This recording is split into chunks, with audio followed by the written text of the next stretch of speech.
اعوذ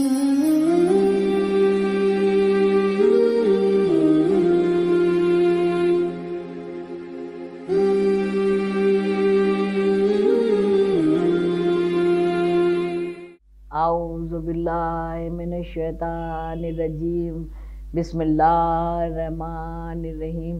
عزیزان محترم، سلام علیکم۔ نازف شریف بھی ایک بار پھر آپ کی خدمت میں حاضر ہیں، ماشاءاللہ حسینی چینل پر کامیابی کے راستے پروگرام لے کے، اور امید قوی ہے آپ سب خیریت سے ہوں گے۔ ہمارے آپ کے درمیان مسلسل گفتگو جاری اور ساری ہے۔ پورا مہینہ رجب کے عمل اور اعمال ہم لوگوں نے ساتھ کیے، ماشاءاللہ روز میں آپ کی خدمت میں حاضر ہوتی رہی، اور اب ماشاءاللہ شعبان میں گفتگو چل رہی ہے، اور آج ہم لوگ 8ویں مرحلے میں داخل ہو رہے ہیں۔ انشاءاللہ ساری روزوں کی اہمیت، ساری نمازوں کی اہمیت، کتنی رکعت پڑھنا ہے، یہ ساری باتیں ہو ہی رہی ہیں، اور بیچ بیچ میں جو شعبان کی اہمیت ہے یا ہم لوگ اور کچھ کیا کر سکتے ہیں الگ سے، جو عمل اور اعمال جو ہماری نیکیاں میں شمار ہوتا رہے، اور ہم اپنے وجود کو اور زیادہ نکھار سکیں، یہ سب بھی بات ہوتی چلی آ رہی ہے۔ آج ہم لوگ 8ویں مرحلے میں داخل ہوئے، یعنی کہ شعبان کی شب 8 کی نماز کے بارے میں ذکر کرنا ہے۔ وہ یہ کہ 2 رکعت نماز ہے، 2 رکعت نماز ہے۔ پہلی رکعت میں 1 مرتبہ سورہ حمد کی تلاوت کرنا ہے، اور اس کے بعد سورہ بقرہ کی 285 نمبر کی آیت کو 5 مرتبہ تلاوت کرنا ہے، اور اس کے بعد 15 مرتبہ سورہ توحید کی تلاوت کرنا ہے۔ پہلی رکعت کو ایسے مکمل کرنا ہے۔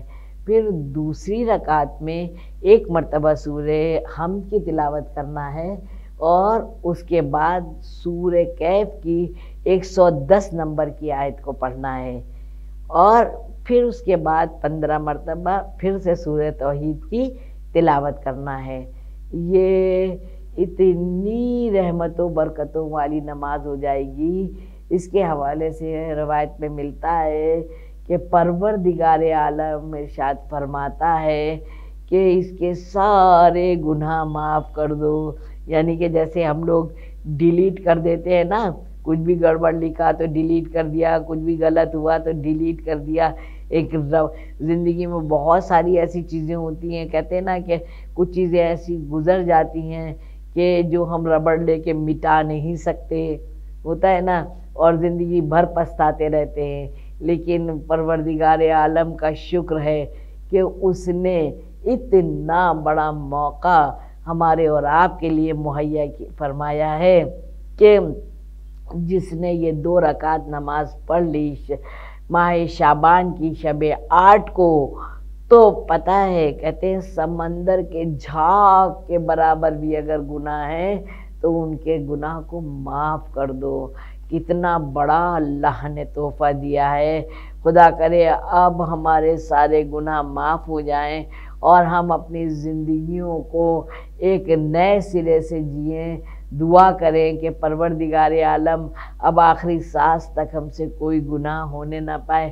جیسی زندگی تو چاہتا ہے اس طرح کی زندگی ہم کو عطا فرمانا۔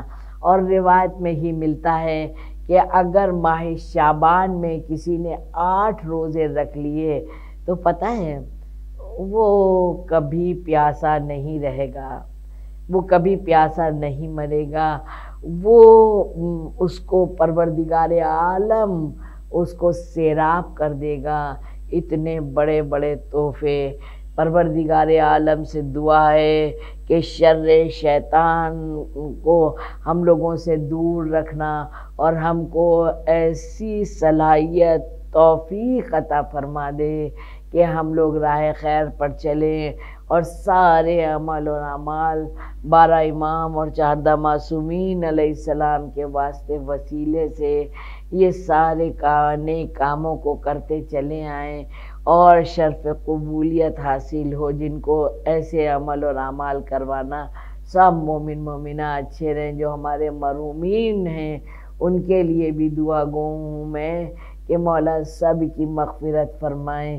انشاءاللہ دیکھیے زندگی نے اگر وفا کی تو ابھی یہ شعبان کی سیریز چل رہی ہے، پھر رمضان کی، کوشش کروں گی میں ایسے ہی کہیں پر کہ پورا خدا نہ کرے اگر کسی کا انتقال ہو جاتا ہے تو پہلے دن سے 40ویں تک، یعنی پورے 40 دن کے اعمال ہیں، میں کوشش کر رہی ہوں کہ ایک کتاب مرتب کروں جہاں پر یہ ساری چیزیں یکجا کر دوں گی، لیکن کوشش میری یہ بھی رہے گی کہ جو میں یہ سیریز کر رہی ہوں اسی طرح کا کچھ ایسے کروں تاکہ وہ چیزیں آپ لوگوں کے گوش گزار ہوتی رہیں۔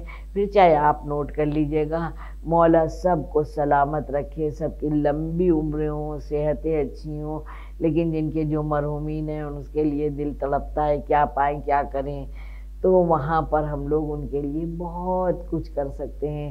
اللہ نے خالی ہم لوگوں کو زندوں کے لیے ہی گفٹ تحفے نہیں دیے ہیں رکھے ہیں، بلکہ جو مرحومین ہیں ان کے لیے بیش قیمتی تحفے جو سوچ سے بھی باہر ہیں۔ کبھی کبھی پڑھتے ہیں تو دل کہاں سے کہاں پہنچ جاتا ہے کہ ایسا بھی ہو سکتا ہے کہ یہ اگر یہاں سے بھیجا جائے تو ان کو وہاں یہ چیزیں حاصل ہوں گی اور زیارت بھی ہو جائے گی، ان کی حج بھی ہو جائے گی وغیرہ وغیرہ، بہت کچھ ہے۔ تو میری دعا ہے کہ علم سے ہم لوگ وابستہ رہیں اور پڑھنے لکھنے میں دل لگائیں، حافظے ہم لوگوں کے مضبوط ہوں، مولا کا جلد سے جلد ظہور ہو، مولا کے آنے سے پہلے ہم لوگوں کو ایسی توفیق دیجئے کہ انشاءاللہ شرمندہ نہ ہونا پڑے مولا کے سامنے، اور بیوی کا روضہ بھی تعمیر ہو انشاءاللہ۔ سب اپنے رشتہ داریوں کو مضبوط رکھیے۔ والدین کی فرما برداری بہت بڑی عبادت ہے۔